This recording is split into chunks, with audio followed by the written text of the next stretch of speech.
조선 시대에 아주 많은 왕들이 있었습니다. 그 왕들 중에서 가장 훌륭한 왕 한 사람을 꼽으라고 하면 여러분들 누구를 꼽으시겠습니까? 아마도 많은 분들이 세종대왕을 꼽지 않겠습니까? 세종대왕은 도대체 어떤 일들을 하셨을까요? 세종대왕의 업적들이 나와 있는 세종실록을 살펴보면 세종대왕이 왕이 되고 나서 제1년에 행한 일이 있습니다. 첫 해에 행한 일이 무엇이냐면 수능에 자주 나오는 문제랍니다.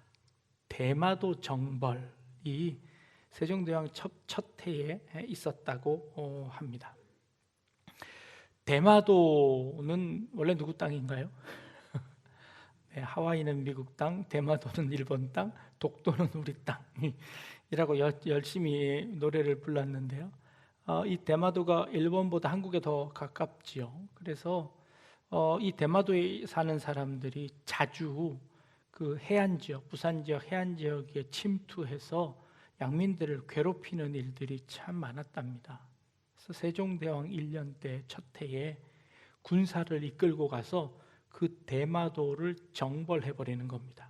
그 당시에 왜 대마도를 그냥 내버려 두었냐면 대마도는 땅이 척박하고 또 사는 사람들이 크지 않고 해서 그 땅은 그냥 왜구들이 살도록 내버려 둔 땅이랍니다. 그러니까 너네 여기로 넘어오지 말고 여기서 살아 하고 주었던 땅이 그런 대마도 땅이었답니다. 근데 그들이 그곳에서 살 수 없으니까 자꾸 침범을 하는 겁니다. 세종대왕 1년 때 가서 대마도를 그냥 싹쓸이 해버리는 그런 일들이 있었습니다.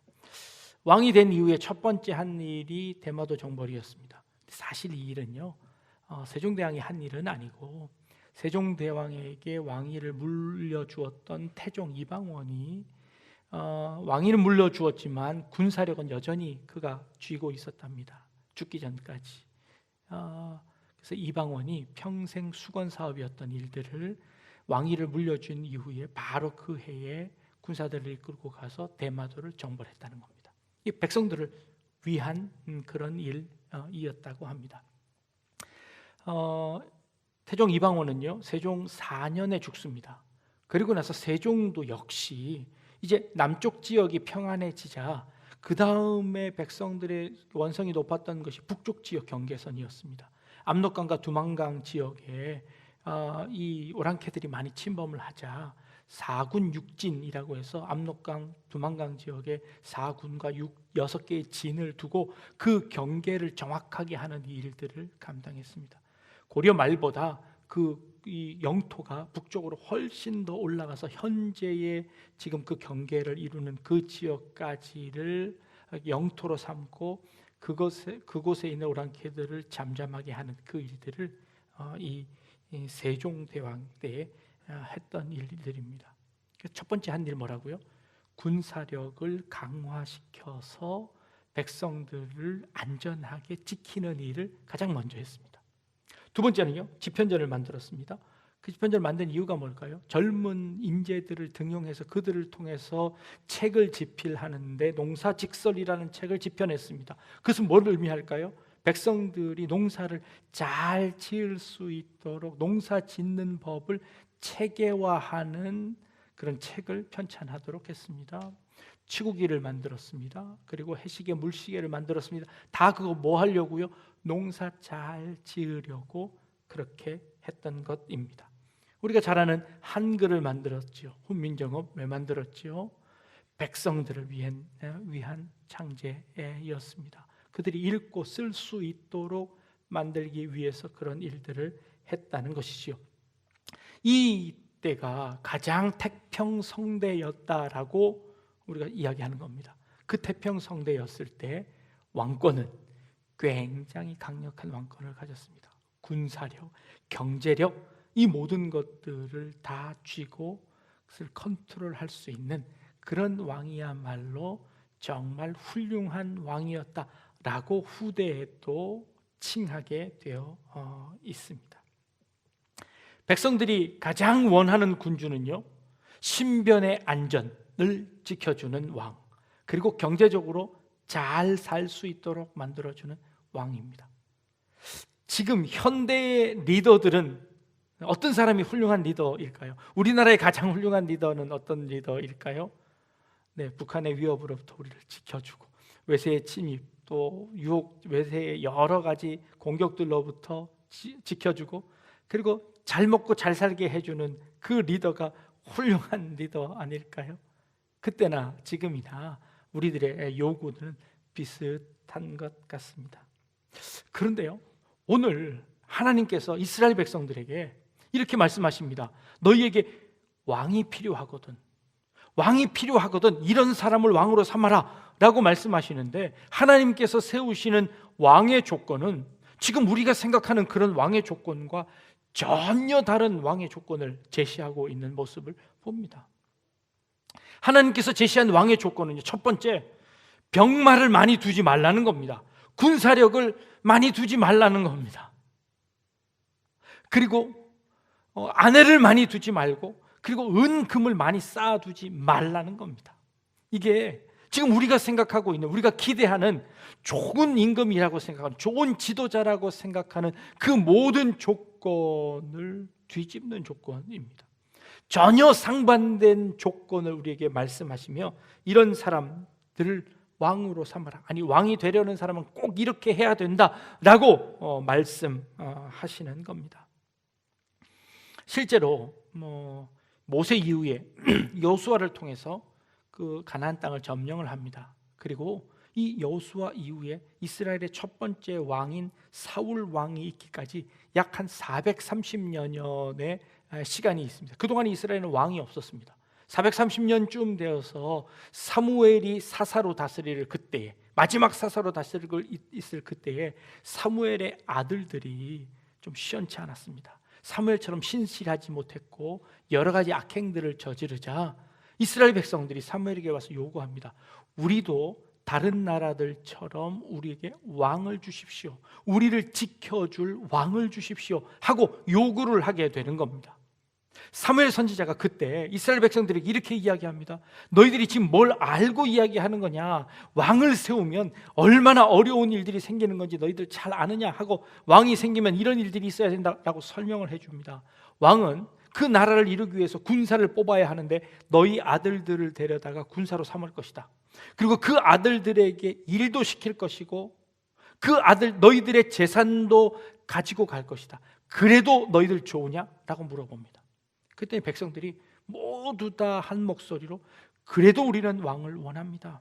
이 상태로 있다가는 그저 다른 외세의 침략을 받아서 우리 모든 것이 다 빼앗길 수밖에 없습니다. 그러니까 우리의 안전을 지켜주고 우리가 잘 먹고 잘 살게 할 수 있는 그 왕을 우리에게 주십시오 하고 이야기하는 것이죠. 이 사무엘이 너무 마음이 아팠습니다. 그때 하나님께서 사무엘 선지자에게 나타나셔서 이렇게 말씀하십니다. 여호와께서 사무엘에게 이르시되 백성이 내게 한 말을 다 들으라. 이는 그들이 너를 버림이 아니요 나를 버려 자기들의 왕이 되지 못하게 함이니라 라고 하나님께서 말씀하십니다. 하나님은 이스라엘의 이 요구, 이스라엘의 이 속 마음이 무엇인가를 아셨습니다. 그것은 하나님이 그들의 왕이 되지 못하도록 하고 하나님을 버린 것이다 라고 하나님은 그것을 표현하고 있습니다. 하나님께서는 이스라엘의 왕이십니다. 이스라엘을 다스리십니다. 그리고 하나님은 그 이스라엘의 왕으로서 사사들을 통해서, 선지자들을 통해서, 제사장들을 통해서 하나님께서 직접 통치하시는 나라였습니다. 그런데 지금 이스라엘이 그 하나님의 통치를 거부하는 겁니다.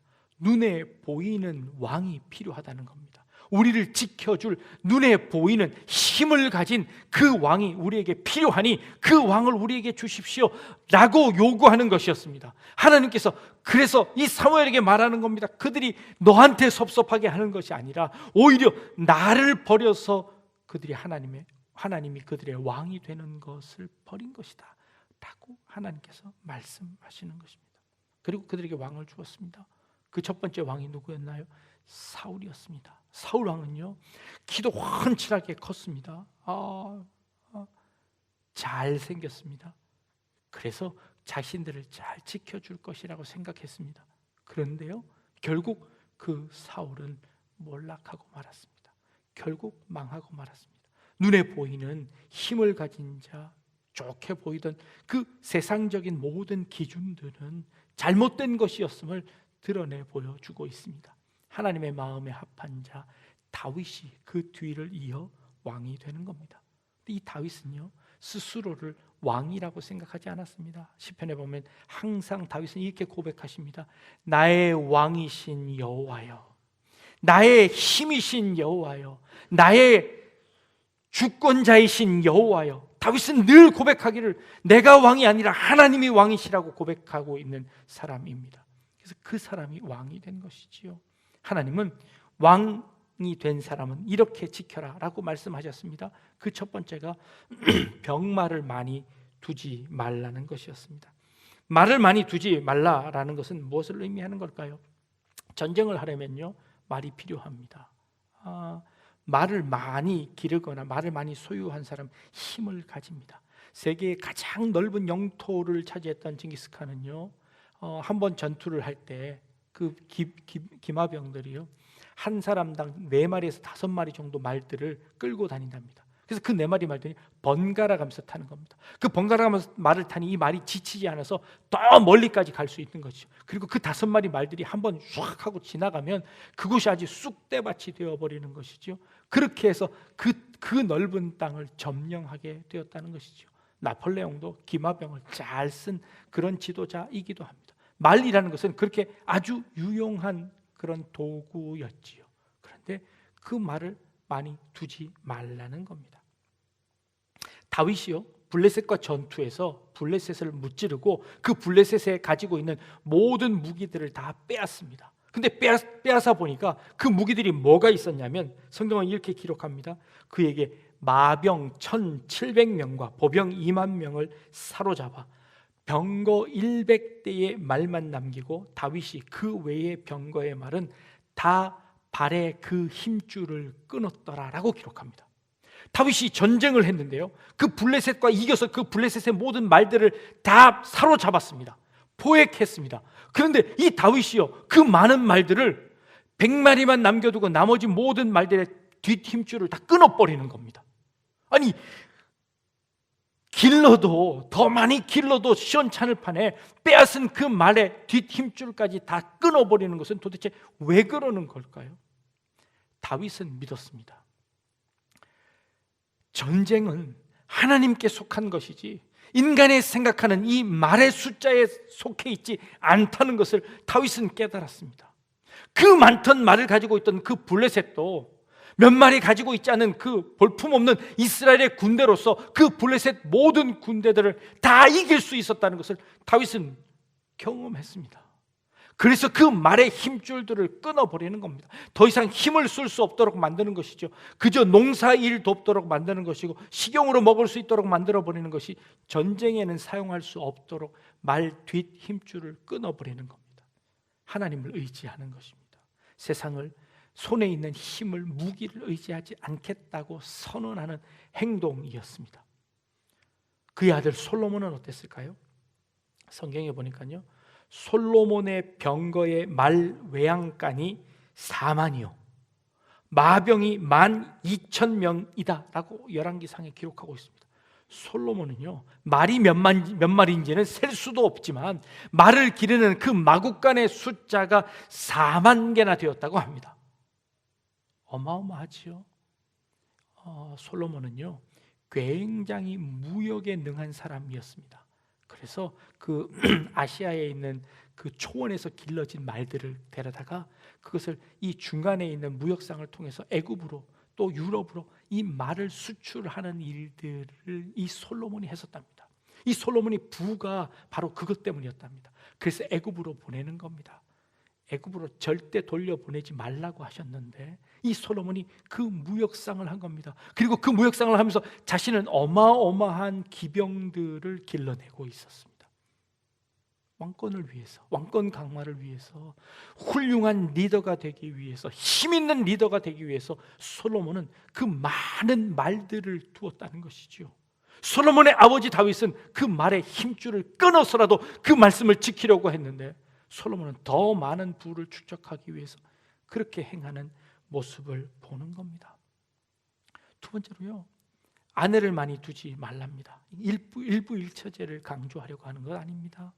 이것은요, 이게 외교력을 의미하는 겁니다. 정치력을 의미하는 겁니다.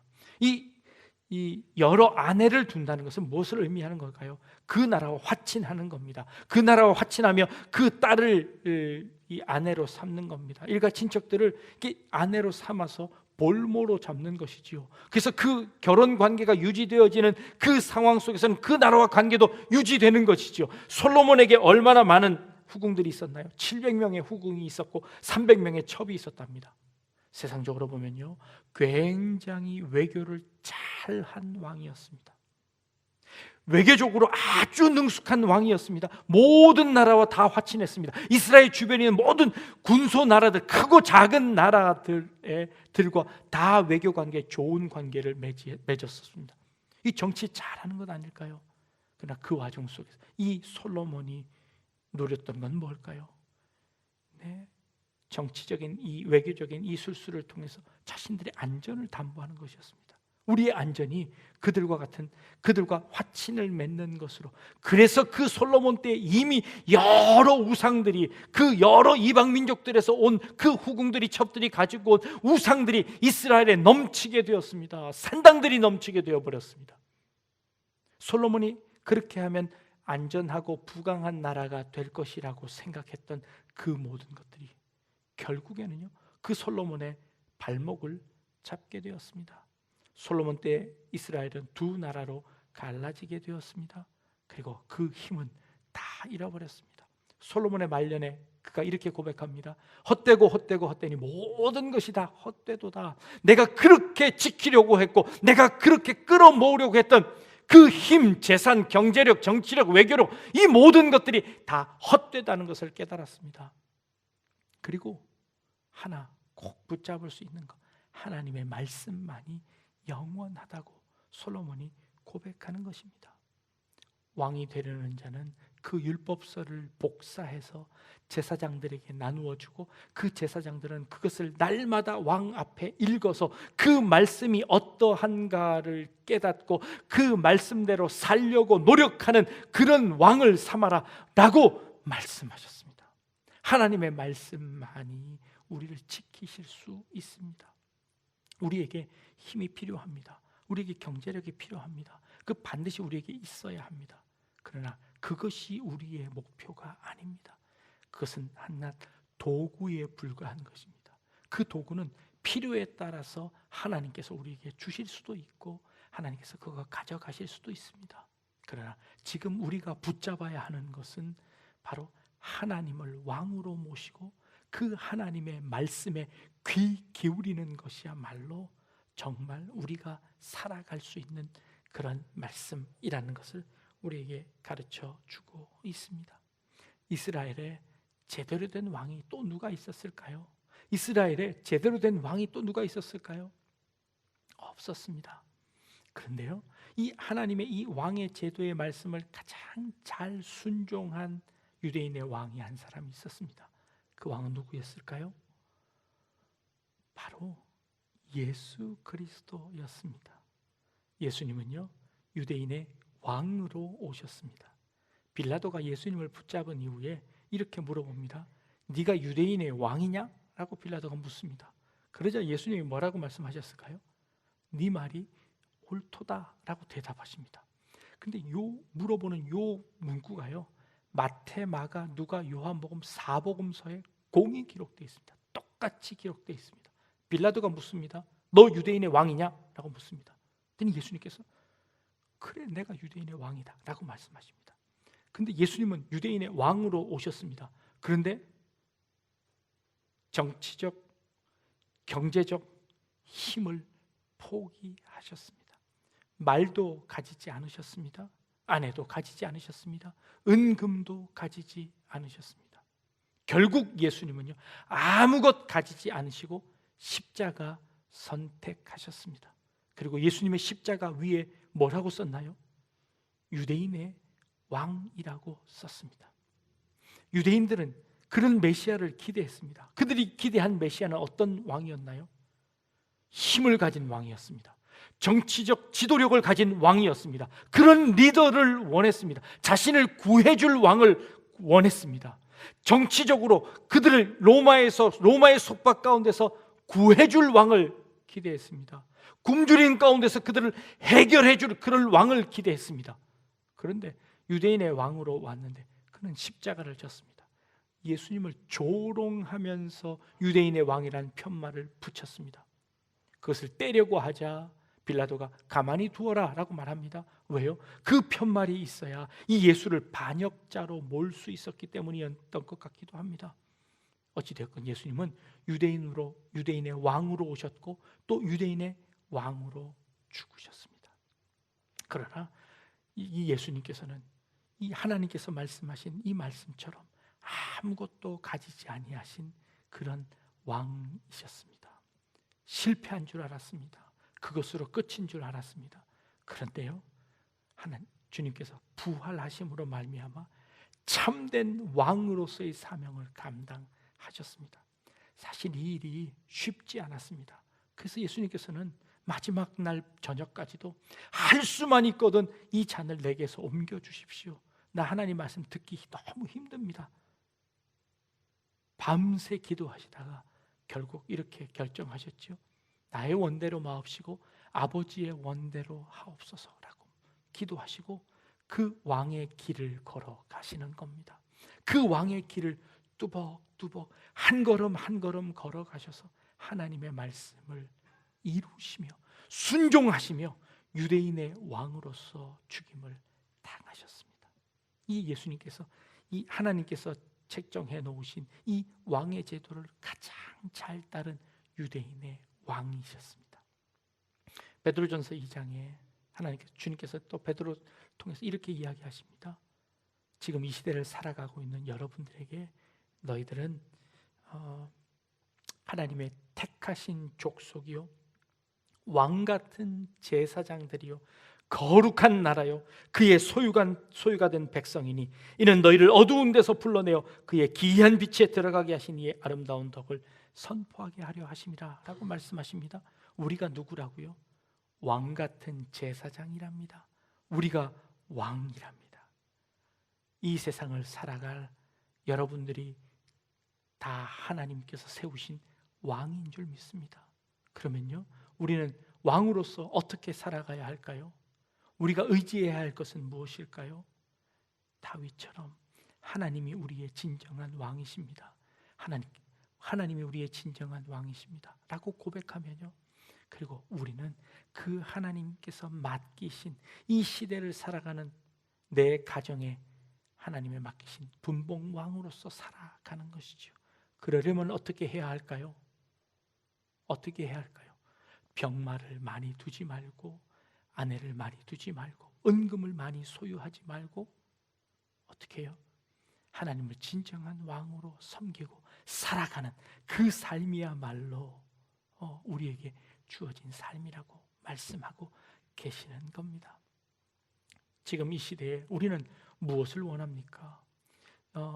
예수님의 시대처럼 마찬가지로 지금도 가장 우리에게 필요한 것은 신변의 안전과 건강과 그리고 경제적인 안정입니다. 그리고 부유한 삶을 사는 것이 우리들의 최대 목표 아닙니까? 그러나 그것이 우리의 목표가 아니라고 선포하는 겁니다. 그것은 우리에게 꼭 필요한 것입니다. 우리에게 도구이긴 합니다. 그러나 우리의 인생의 목표는 아닙니다. 우리의 인생의 목표는 하나님이 우리의 왕이신 것이고 그 하나님만 믿고 사는 것이고 그 하나님께 의지하고 그 하나님께 모든 것 맡기는 삶, 그 삶이야말로 진정한 참된 왕으로 이 땅을 살아가는 방법이라고 우리에게 말씀하고 계시는 겁니다. 우리가 쫓아야 하는 것, 세상에 추구하는 그것과 다른 가치를 가지고 살라고 우리에게 말씀하십니다. 세상이 원하는 것과 다른 가치를 살라고 하시는 겁니다. 세상 사람들이 다 따라가는 그 넓은 길로 가는 것이 아니라 그 좁은 길로 가라고 우리에게 말씀하시고 계십니다. 예수님이 다 버리고 진정한 유대인의 왕이 되신 것처럼 여러분들도 여러분 스스로의 이 하나님께서 부탁하신 그 참된 왕이 되시길 바랍니다.